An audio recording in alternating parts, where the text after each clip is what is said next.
This is MJ. I love Tokusatsu, and right now I want to talk about Ultra Fight Galaxy New Generation Heroes Episode 12. It's funny, I have no complaints about this, but I'm wondering when is it going to end? I don't remember from the official announcement. I should just look it up on the Subaraya YouTube channel, or even, heck, one of my own videos that would have the details about it, how long this series is. If the average is 4 minutes and we've been 12 minutes, or there's 12 episodes so far, that's 48 minutes worth of material. I don't know, are Ultraman movies an hour, or are they 80 minutes or closer to 90? I'm not 100% sure. I don't know where it's going, but I'm loving the ride. I have to say, the ending of this is reminding me more and more of SSSS.Gridman, where Alexis Carib declares that he's unbeatable because he's this infinite thing that will continue to live because humans are infinitely weak and vulnerable and full of sadness and all these negative emotions. And then, Gridman uses his fixer beam to destroy him, to neutralize all that power, all that wickedness.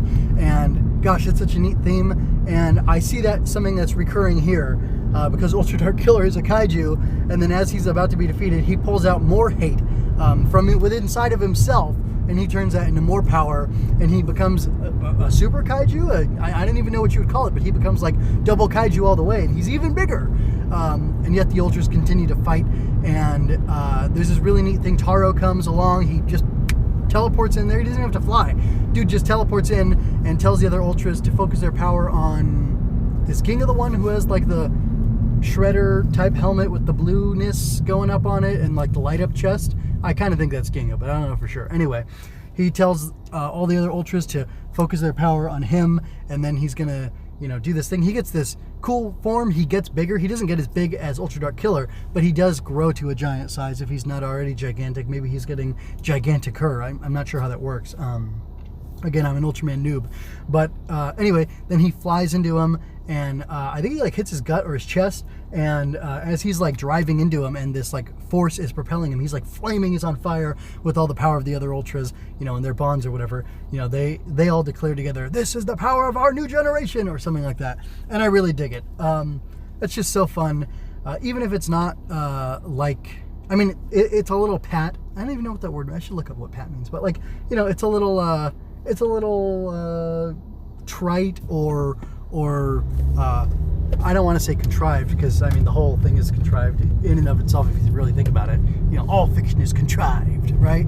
If I want to be a real academic about it. But anyway, it seems a little silly or whatever, but the message is cool, the way it's being delivered is cool, the action is cool, and that I don't know if this is a new form for Ginga, I think it's Ginga or whoever for this Ultra or what, but it's really neat.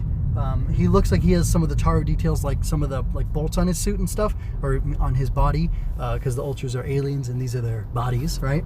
But anyway, regardless, it looks cool. I don't care what any naysayers would say about this. I don't care how dorky, Tokusatsu might be to people outside of it.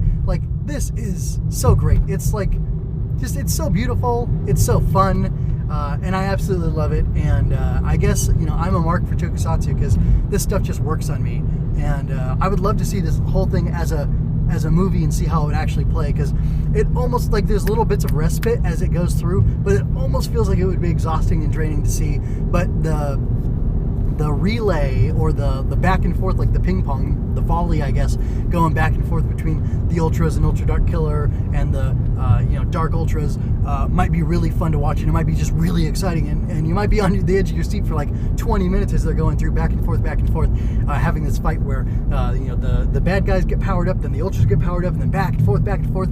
I don't know how it's going to feel to watch it as one whole thing, and I really hope Subaraya Productions puts it out as one whole thing after it's finished.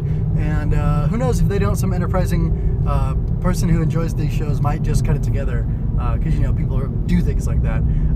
Anyway, that would be interesting to see. But I'm really liking this. I wonder whether denouement is going to come in, because I feel obviously this climax, we're probably 3/4 of the way through, even if we are at the 40-minute mark, that would kind of make sense. And then maybe there's 20 minutes to 30, I don't know, maybe I feel it could be 15 minutes left after they defeat him, and then just have a wrap up and send people on their ways. But I don't know how it's going to end, because I don't know how too many Ultra things end.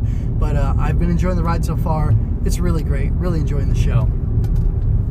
Anyway, Going Ultra can be found on YouTube, iTunes, Google Play, Stitcher, and mjmunoz.com/GU. I'm an aspiring author who will gladly accept your financial support through coffee. You can also check out my Redbubble store. Check out mjmunoz.com for more of my work, where you can find another writer cast, King of Hearts, Queen of Sorrows, and MJ Loves Toku, where you can keep up with my weekly coverage of Kamen Rider 01. Relevant links are in the show notes. If you had a good time, like, share, and leave a comment, please. And you can subscribe, ring that bell to keep up with me as I explore more of Ultraman. And that's pretty much all I have to say. I'm going to go ahead and get out of here. I don't have any questions for you, but I do have an admonition for you. You don't have to shout Henshin to be a hero.